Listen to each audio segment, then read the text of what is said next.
Y estamos ahora viendo el mensaje, la serie acerca del producto del control.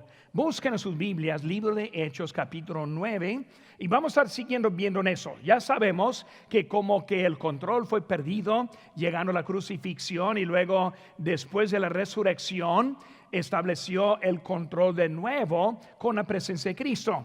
Y ahora estamos viendo que el producto lo encontramos en el libro de Hechos, en que pasó con los varones quienes subieron con Cristo. También nosotros somos parte de ese producto. Pero vemos aquí en Hechos capítulo 9, les invito, hermanos, que se pongan de pie mientras que leemos la palabra de Dios. Dice aquí en versículo 1, Saulo, respirando aún amenazas y muerte contra los discípulos del Señor, vino al sumo sacerdote y le pidió cartas para las sinagogas de Damasco, a fin de que si hallase algunos hombres o mujeres de este camino, los trajese presos a Jerusalén. Mas yendo por el camino, aconteció que al llegar cerca de Damasco, repentinamente le rodeó un resplandor de luz del cielo. Y cayendo en tierra, oyó una voz que le decía: Saulo, Saulo, ¿por qué me persigues? Él dijo: ¿quién eres, Señor? Y le dijo: yo soy Jesús, a quien tú persigues. Dura cosa te es dar coces contra el aguijón. Vamos a hacer una palabra de oración. Padre Santo, Señor, gracias te damos por tu palabra. Y Señor, por este tiempo que tenemos para estudiarla. Señor, te pido por los hermanos aquí de nuestra iglesia, Señor, los que están escuchando en esta mañana en línea. Te pido, Señor, que tú cumplas con las necesidades. Tenemos algunos que están enfermos y conocemos a otros. Hay unos que han perdido su trabajo y están luchando económicamente. Yo te pido que tú cumplas con cada uno según su necesidad. Señor, ahora en esta hora te pido que nos hables a través de tu palabra. Señor, gracias por este momento. En tu nombre precioso que te pedimos. Amén. Ahora, cuando pensamos de los discípulos y ahora entrando al libro de Hechos, vemos las vidas de ellos, y los cuales quiero estar estudiando algunas semanas acerca de sus vidas. Pero vemos que ellos eran escogidos, ellos eran llamados, ellos eran discipulados, eran entrenados y capacitados. Pero vemos que ellos eran unos que estuvieron preparados para el ministerio del Señor. Ahora, entrando en el libro de Hechos, vemos que falta uno, y ese quien faltó es Judas. Hechos 1:26 dice: y les echaron suertes, y la suerte cayó sobre Matías, y fue contado con los 11 apóstoles. Por eso ahí decidieron en cómo iban a arreglar la falta de ese discípulo. Y vemos que ellos escogieron una manera como una manera mundana, echando suertes. Lo vimos también cuando Jesucristo fue crucificado, los soldados abajo echando suertes. Echando suertes no es algo, encontramos que es forma bíblica, pero fue una forma que ellos pensaron: pues vamos a eliminar esta falta y ponerle a alguien en su lugar. Y por eso vemos que cayó sobre Matías, y Matías fue escogido y echado allí. Pero cuando vemos en Matías, en realidad Matías no fue el quien por fin fue puesto y contado con ellos, sino que el apóstol que fue escogido por Dios fue el apóstol Pablo. Ahora, la semana pasada vimos cómo Bernabé estuvo enseñando, entrenando al apóstol Pablo. Y ahora quiero ver a Pablo como el escogido. Algo muy bonito para mí y para nosotros como cristianos. Dios escogió al apóstol Pablo. Es algo muy importante que quiero que relatar en nuestras vidas en esta mañana. Por hermano, cuando vemos Pablo el escogido, vemos varias cositas de él. La primera cosa que vemos aquí en versículo 1 es que vemos Pablo el enemigo. Pablo el enemigo. Ahora, para llegar de ser escogido, vemos que comenzó como un enemigo. Y vemos en versículo 1 las amenazas. Dice: Saulo, respirando aún amenazas. Por eso cuando vemos las amenazas, vemos que Pablo, o sea, Saulo, él odiaba a los creyentes. Hermanos, no es como que él no estuvo contento. no era que les molestó, sino que era un odio verdadero. Odio al punto que él quería la muerte de ellos. Y era parte de los que estaban matando a los creyentes. Pero vemos que ese fue. ¿Cuál fue el problema verdadero con aquellos creyentes? En realidad no fue algo que le afecta a ellos. Digo que él ahora, ¿por qué está molesto con los creyentes? No están haciendo nada en contra de él. Él puede en su camino, ellos en el camino de ellos. Pero siempre se demuestra algo en el espíritu y el corazón de uno que simplemente quiere criticar a otros simplemente para hacerlo. O simplemente quiere odiar como este Pablo le odiaba. No fue cosa de él, sino que él fue un enemigo en ese momento. Por eso cuando vemos eso, no fue algo que le afectó, pero él pensó para conservar su propia religión, fue necesario eliminarlo a ellos. Él tuvo el apoyo de la sinagoga, él tuvo el apoyo del liderazgo, y por eso él estuvo allí en ese momento. Hermanos, hay que entender que el mundo odia. El mundo odia. No es muy difícil ver a los medios sociales, no es muy difícil ver a los medios de comunicación como que hay tanto odio que está y existe en este mundo. La gente está contenta ver tragedias, ver problemas con otros y luego no tienen compasión en su corazón. ¿Por qué? Es el odio que hay.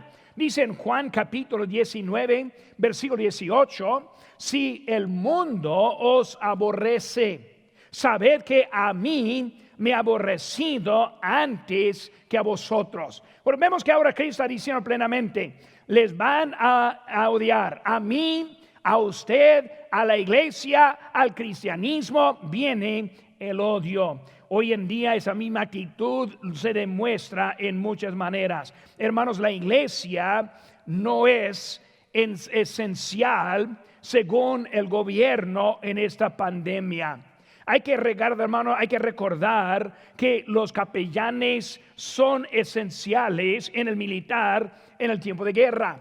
Porque cuando van a guerra, ellos lo cuentan con la ayuda espiritual como esencial.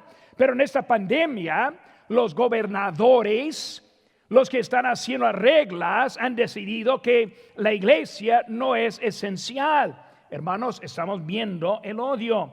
Dejamos a personas mueren solos en los hospitales. Un amigo mío, pastor misionero, que se murió hace unas pocas semanas y le dio un infarto, y cuando lo llevaron al hospital ya jamás lo pudieron ver. Duró vivo como 3 días sin visitas de nadie, inclusive su propio pastor, y se murió solito ahí en eso. Hermanos, vemos que es algo que el mundo quiere pintarnos a nosotros como los que odiamos.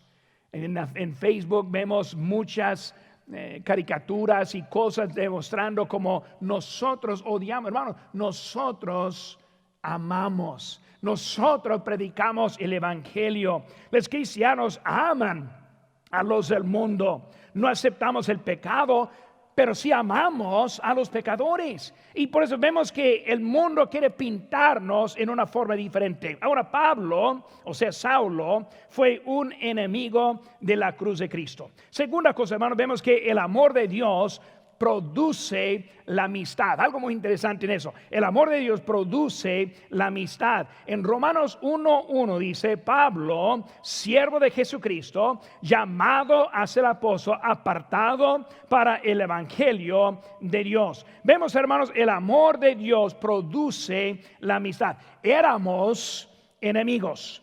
Por la herencia nosotros éramos enemigos. Nosotros éramos enemigos. Por causa que nosotros pecamos, somos enemigos de Dios, nacidos como enemigos. La naturaleza está en contra de Dios. Romanos 8:8 dice, los que viven según la carne no pueden agradar a Dios. Hermanos, si uno está viviendo según sus deseos, Fácilmente la Biblia dice que no podemos agradar a Dios. Porque vemos que en nuestra carne nosotros éramos o aún somos enemigos. Pablo, de ser un enemigo de Dios, ahora es un siervo de Dios.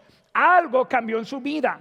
Porque vemos que él con sus amenazas, yendo a matar, yendo para eliminar, y ahora está predicando el evangelio del amor.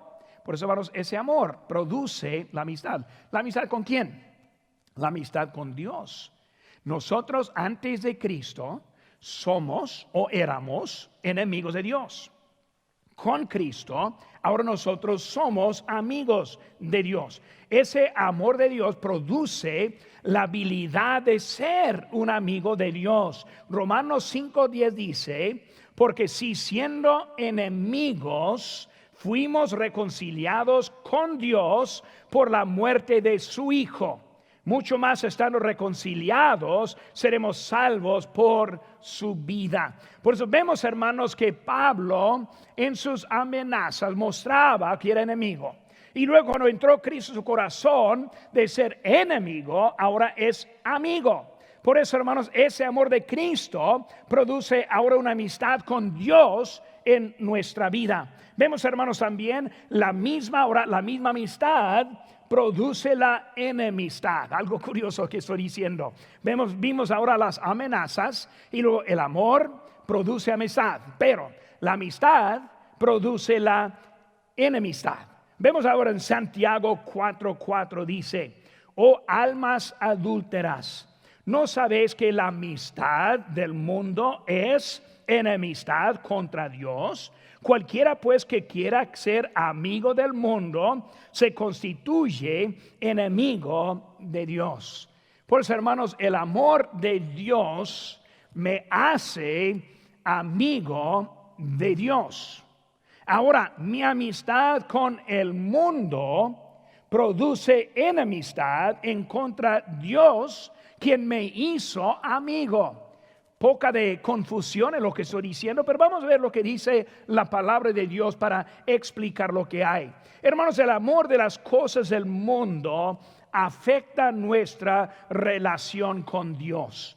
Debemos entender que este mundo, pasando y viendo cosas mundanas, prendiendo la televisión, viendo al internet, cosas que afectan a nuestra vida espiritual. Podemos tener un problema espiritualmente por lo que vemos en este mundo, por lo que oímos de este mundo, por lo que practicamos en este mundo, por lo que produce nuestra carne en este mundo. Por eso vemos que esas cosas están en contra de Dios. Por eso es imposible juntar cosas que se oponen.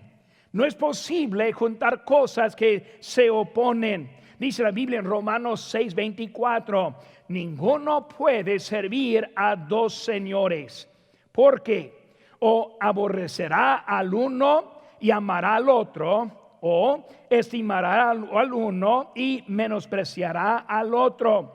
No podéis servir a Dios y a las riquezas. Vemos, hermanos, que tenemos que escoger. No es posible. Por eso, hermanos, Pablo era enemigo, pero el amor de Dios produjo en él la amistad con Dios.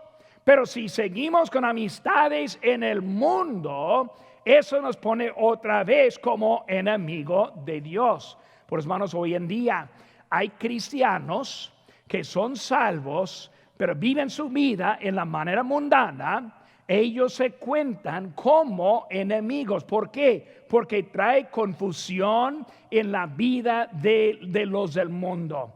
No saben la diferencia. No ven nada distinto. No ven el amor de Dios en ellos. No ven la preocupación que debe ser para ellos. Y por eso trae confusión. Y Cristo nos dejó aquí para hacer luz a este mundo y para testificar a este mundo. Es importante que entendamos de eso. Por eso, hermanos, la amistad en eso. Por eso Pablo, el enemigo. Segunda cosa, hermanos, Pablo con su encuentro con Cristo, en su encuentro con Cristo. Pablo en su encuentro con Cristo. Aquí estamos en capítulo 9, versículo 4, dice, Y cayendo en tierra, oyó una voz que decía: Saulo, Saulo, ¿por qué me persigues? Él dijo: ¿quién eres, Señor? Y le dijo: soy Cristo, soy Jesús, a quien tú persigues. Vemos ahora, hermanos, que hay algo en su encuentro que Cristo. Por eso, hermanos, vemos que él fue un enemigo y ahora su encuentro está cambiando. Muy importante que entendamos eso, hermano, muy importante. Primeramente, vemos un lugar específico. Un lugar específico. ¿Cuál fue ese lugar? Pues vemos aquí en versículo 3, en camino a Damasco. Por eso, Pablo está escribiendo, o más bien otro está escribiendo aquí, y luego Pablo está contando a dónde fue. Pablo, ¿a dónde encontraste a Cristo? Pues en el camino a Damasco. Pablo, ¿qué pasó? Cuéntame un poquito de eso. Primera cosa que vemos es un lugar específico. Hermanos, los que nosotros conocemos a Cristo, recordamos a un lugar específico. Ahora, no quiero echar dudas en una persona que tiene su fe en Jesucristo, pero si hay uno que está confiando en algo que no es bíblico, es tiempo poner su fe en lo que es bíblico. Por hermanos, cuando hablamos de un nacimiento es algo que pasó en un lugar específico. Ahora, yo no sé dónde fui nacido, porque yo era muy pequeño en el tiempo, pero mi mamá sí lo sabe. Por eso era un lugar específico. Pablo está hablando de un lugar específico, el camino a Damasco. Él no tuvo planes para recibir a Cristo.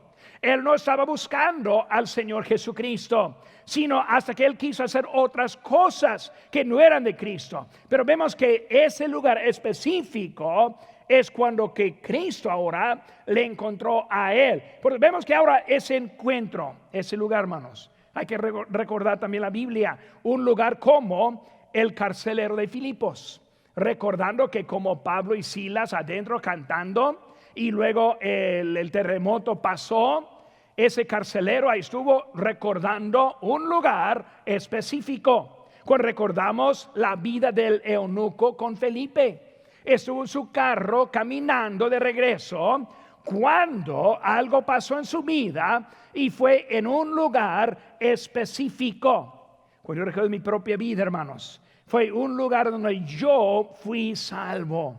En la escuelita bíblica de verano, agosto de 1966, yo como niño encontré al Señor. Un lugar específico. En mi mente ahora puedo recordar como niño tan chiquito aceptando a Cristo en ese lugar. Ahora, no solo fue un lugar específico, sino también era un evento memorable. Vemos ahí en versículo 3 todavía, mas yendo por el camino, y luego dice: aconteció que al llegar cerca de Damasco, repentinamente le rodeó un resplandor de luz del cielo. Por eso fue ahora un evento memorable.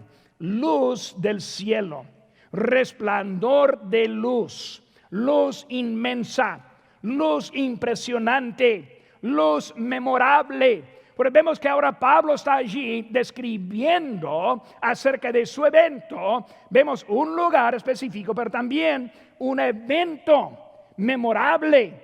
Hermanos, cuando usted acepta a Cristo, va a recordar a dónde fue el lugar. Va a recordar qué pasó en ese momento. Y hay que estar recordando lo que pasó en ese momento. Con él eliminó la vista. Fue un evento. Recordando el evento del carcelero en Filipos. Dice en Hechos 16, 30 y 31, él dijo: ¿qué debo hacer para ser salvo? Y respondió Pablo: cree en el Señor Jesucristo y será salvo. Hermanos, de muerte a vida físicamente. Él sacó la espada, se iba a suicidarse. Cuando llegó la voz: no te hace daño. Y luego él dijo: ¿qué debo hacer? Cree.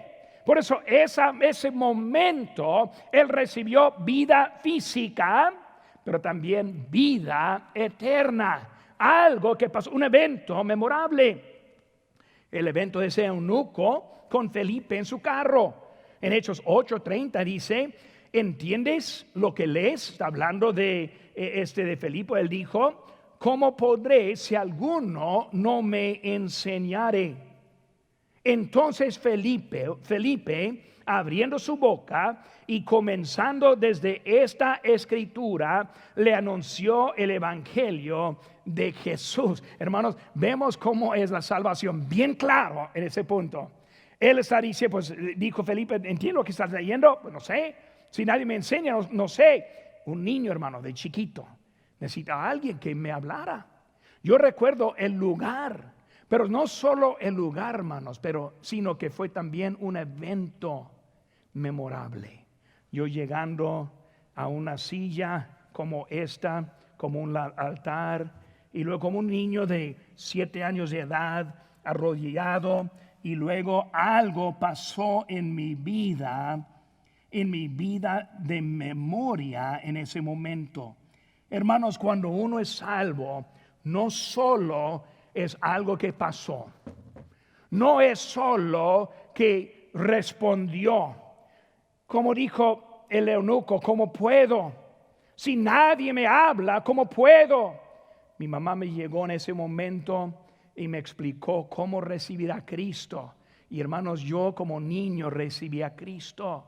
Algunos niños que tal vez no recuerden en dónde, o no recuerdan cómo pasó o quién le habló. Tal vez está aquí en este momento y solamente alguien le dijo pues salvo, pero en usted mismo no recuerda esos momentos. Hermanos, es algo, como vemos aquí, algo inolvidable que vemos eso. Un evento en que pasó, dijo él muy claro, cree en el Señor Jesucristo y serás salvo. No es algo grande ni complicado, pero algo muy importante. Por eso vemos ahora el lugar específico, el evento memorable y luego una decisión estable. Una decisión estable. La palabra de Cristo. Cuando vemos su actitud antes de la salvación, pensamos en él antes salvación, él tenía otra actitud, la locura para estar en contra de Cristo. Hermano, debemos entender, Dios ahora tiene algo para nosotros. Vemos que tenemos una respuesta aquí. Versículo 6 dice, ¿quién eres, Señor? Vemos su respuesta lógica, viendo la luz, entendiendo que hay un creador, entendiendo que Dios es Él quien puede dar la vida y la puede quitar. Hermanos, es lógico poner la fe en Jesucristo, no como en la ciencia de este mundo, que habla de la evolución y somos como animales que vivimos y morimos y nada más hay.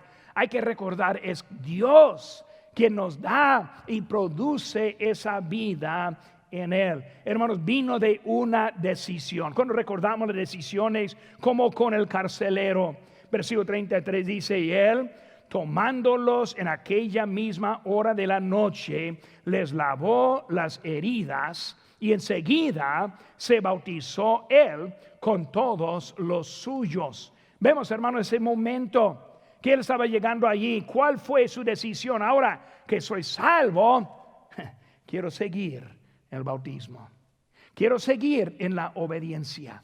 Hermanos, esa decisión, recibir a Cristo, no más es la primera decisión de otras decisiones. Recordando el eunuco con Felipe en su carro, en versículo 36, él dijo, yendo por el camino, llegaron a cierta agua y dijo el eunuco, aquí hay agua, ¿qué impide que yo sea bautizado? Pero vemos que el eunuco igual, él dijo que ahora yo, aquí estoy, mi decisión me sigue a otra decisión, pero ¿cuántos hay? Simplemente quieren confesar, pero nada más. Hermanos, hay que venir a asistir.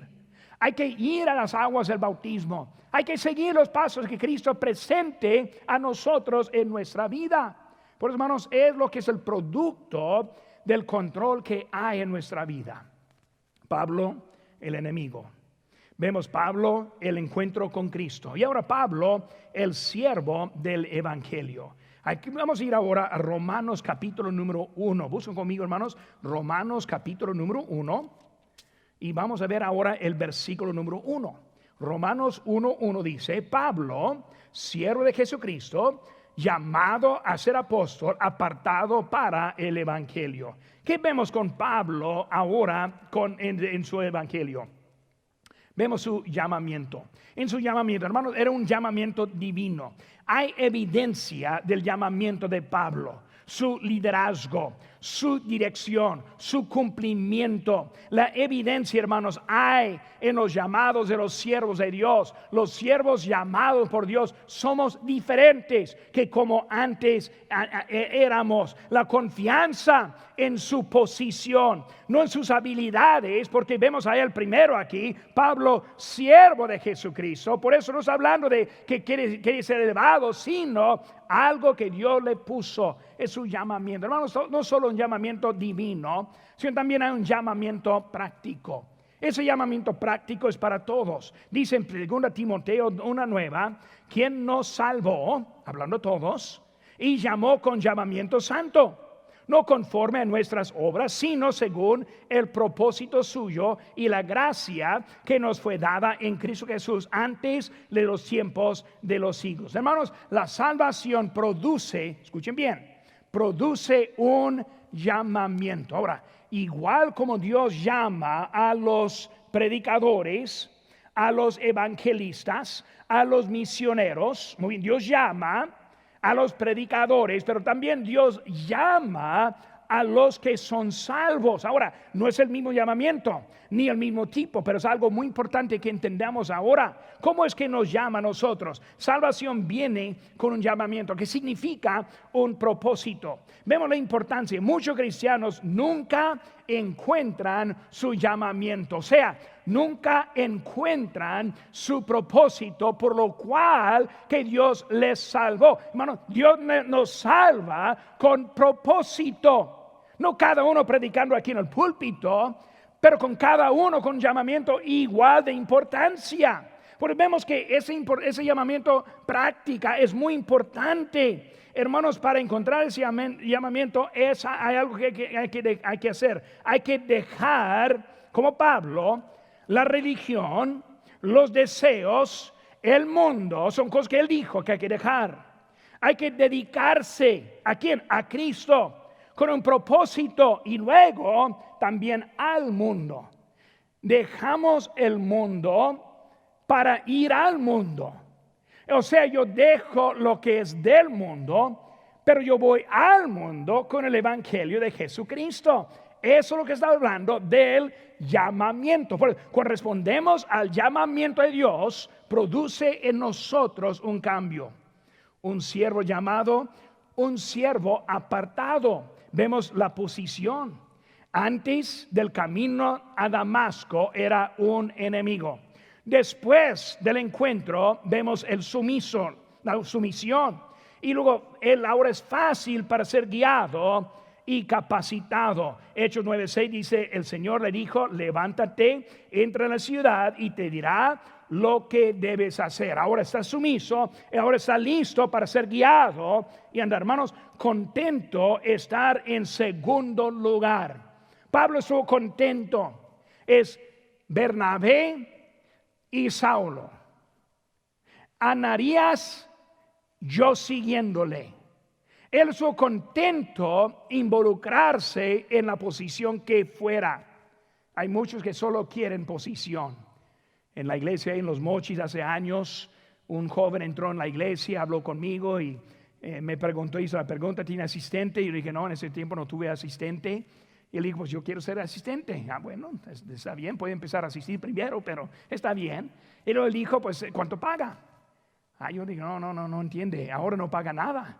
Necesitamos ganar algunos. Yo tengo algunas facturas que puedo compartir contigo, pero de pago no hay nada, ¿no? Y él no quiso quedarse para nada. No quiso ser nada menos una posición. Hermanos, si no estamos dispuestos a servir, no estamos dispuestos para una posición. El llamamiento que vemos, el llamamiento. Por eso él está ahí ahora apartado y andando, contento en eso. Ahora el apóstol y luego propósito no es el suyo, sino era de Dios. Por un siervo llamado, apartado y también amoroso, de odio. Ese mismo Pablo lo reconoció. Él dijo en 1 de Corintios 15:9, porque yo soy el más pequeño de los apóstoles, que no soy digno de ser llamado apóstol porque perseguí a la iglesia de Dios. Él dijo, yo soy de menos. yo ni entiendo por qué Dios me escogió.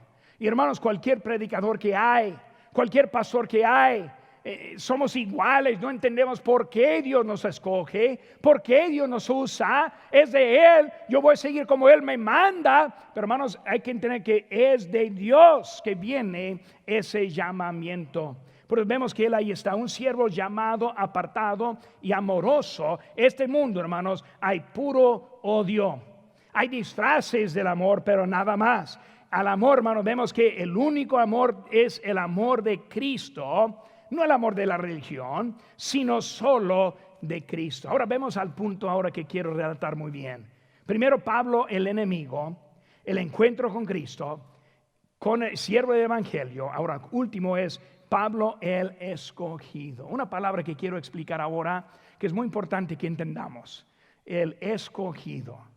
Hermanos, ¿qué es el escogido? Siempre cuando pensamos escogido, pues estamos escogiendo los mejores y tal vez tiramos los peores. Escogemos los que están más aptos y descargamos desde los que no sirven para mucho. Pero vemos, hermano, unas cositas. Primeramente escogido por la voluntad de Dios. Es Dios quien nos pone en el lugar. Dice en Romanos 9:20, mas antes, oh hombre, ¿quién eres tú para que alterques con Dios? Dirá el vaso de barro al que lo formó, ¿por qué me has hecho así? ¿O no tiene potestad el alfarero sobre el barro para hacer de la misma masa un vaso para honra y otra para deshonra? ¿Quién es la masa para hablar? ¿Quiénes somos nosotros para decir, Señor, por qué tú me has puesto así? Es Él que tiene el deseo y hay que someternos a lo que es la voluntad de Él. Él escoge, pero hermanos, somos bendecidos.